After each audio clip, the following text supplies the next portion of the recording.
Now available in paperback and e-readers, Isis, Samurai Goddess. The goddess next door takes on kung fu killers in this action-packed martial arts Isis series adventure. Get Isis, Samurai Goddess in paperback and e-readers today. Many Americans often wonder why is it so hard for people who are a part of the welfare state to break out of poverty. And one of the things that makes it so difficult to break the cycle of poverty is the way these social programs are structured.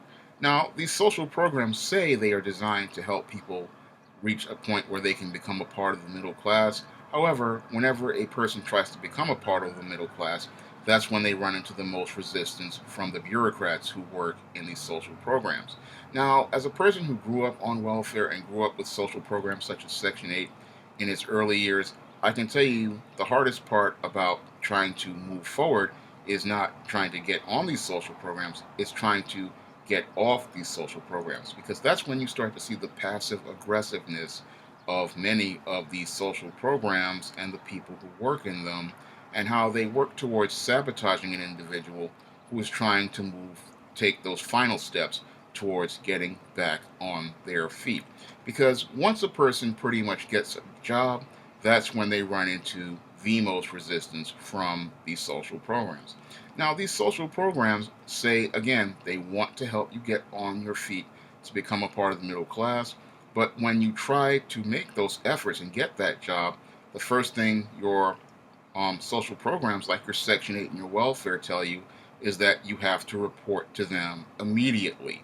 And their process pretty much impedes your progress in trying to get and maintain this job. Now, I remember applying for a job at Target a couple of months ago, and one of the things they told me in the interview is that you can't be absent for the first 90 days. And that pretty much sabotages anyone who is trying to get off any sort of social program, because the policies created by these liberals in these social programs tell someone they have to report to them immediately and tell them about their new job.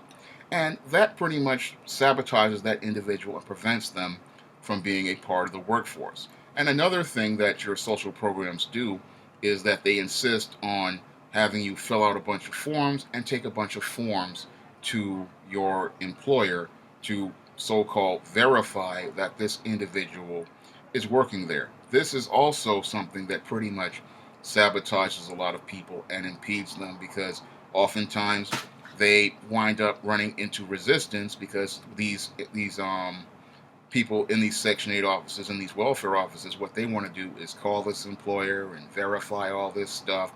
And again, all of this can be confirmed, you would think, with all of our computer networks with a W-2, but these guys want to go and be so intrusive as to ask this employer to fill out a bunch of forms and paperwork, in addition to insisting that the person come down immediately to tell them that their income has changed. And it's these policies that pretty much turn into stumbling blocks that prevent a person from pretty much making those final steps towards moving towards the middle class. And we look at these policies, and they're designed to allegedly stop all the fraud, but all they do is sabotage people and prevent them from moving forward in their lives. If people were able to get support on the final steps that they're trying to make off of poverty, I believe they would be able to eventually move out of the welfare state, move out of Section 8 housing, and move forward with their lives. Unfortunately, because they do not get any support for those final steps, this is where they wind up tumbling and then winding up right back in the same cycle of poverty, and winding up continuing to perpetuate that cycle of poverty, because they see no incentive towards continuing to move ahead and persevere. And I look at these policies, and they pretty much are one of the core stumbling blocks that are preventing many poor people from getting jobs and staying in jobs, because these policies pretty much do not help a person grow. I look at this whole policy of telling someone, having to go down to a welfare office and tell them that you have to tell them immediately that you've got this job. That pretty much does not give people an incentive to stay in a job, because if they have to, one, deal with this complete change in their schedule to go down to this office first, that doesn't give them an incentive to go and stay on a work schedule, nor does it give a person incentive to keep working towards working. I look at that, and that's like trying, in some ways, towards as I look at towards slavery as alerting the master that you're going to leave the plantation, and that's what I look at that policy as. Another policy I look at is this whole thing about trying to verify that you're working there, and that's not really constructive because if a person just gets the job, we need to see if they're going to stay on the job. I mean, I look at the first 90 to 180 days of a job as an indicator if the person is going to stay on a job. But your Section 8 people with the recertification processes, they want to know immediately about your income changing. They want to know about your economic status. They want to know who you're working for. And that also doesn't give employers incentive to hire people on welfare because or who are part of social programs because they feel like these people's forms and bureaucracy are going to be intruding on their business. So they really don't have an incentive to go out and hire people who are stuck in social programs due to these policies, which pretty much disrupt the flow of their business. And another thing that they do with these Section 8 and welfare programs is that they want people to bring pay stubs in to verify how much money they make. And that's also disruptive because oftentimes it takes at least 90 to 180 days for somebody to build up enough pay stubs.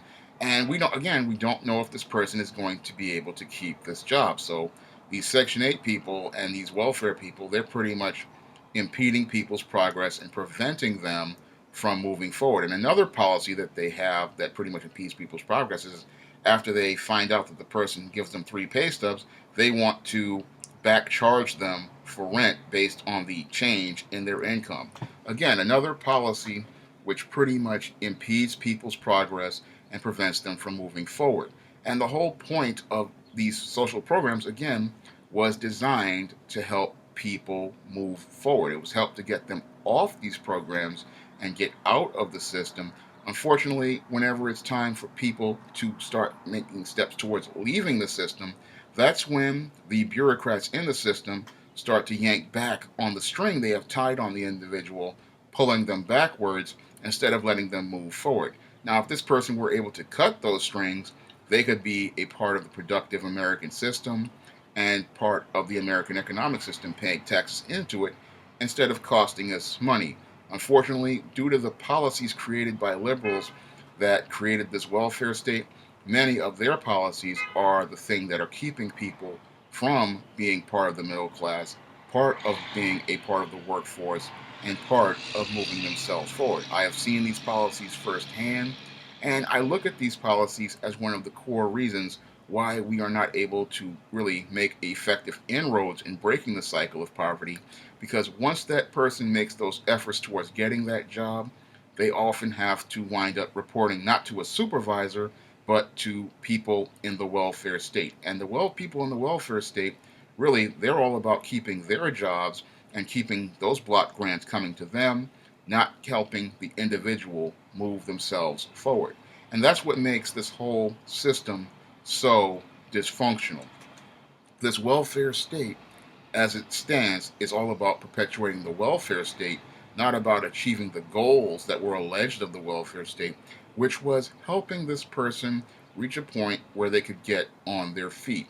And once that person makes those steps towards getting on their feet, you would think you would be making efforts to help support that person in those final steps. Unfortunately, our system pretty much helps that person trip up and tumble so they can wind up right back in the exact same place they were before, stuck in a state of poverty. That's all I have to say for this video. You can comment, rate, and subscribe.